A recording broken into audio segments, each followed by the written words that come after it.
boleh cam orang ni semayang ataupun tak.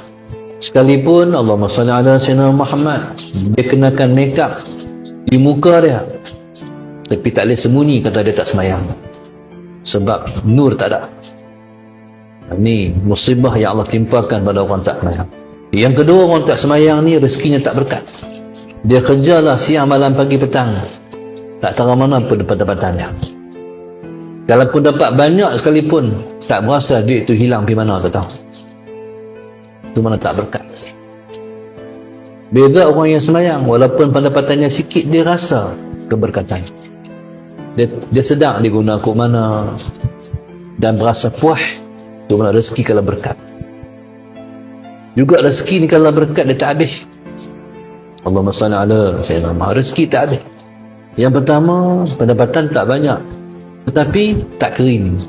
Allahumma salli ala sayyidina Muhammad. Itu berkat. Kadang-kadang pendapatan tak banyak, tapi masuk yang tak dijangka banyak. Itu berkat. Orang tak semayang berkat tak ada dalam hidup dia. Orang tak semayang ni dia resah. Orang tak semayang ni dia tak kalis ujian. Dia mudah sangat down kalau ditimpa ujian.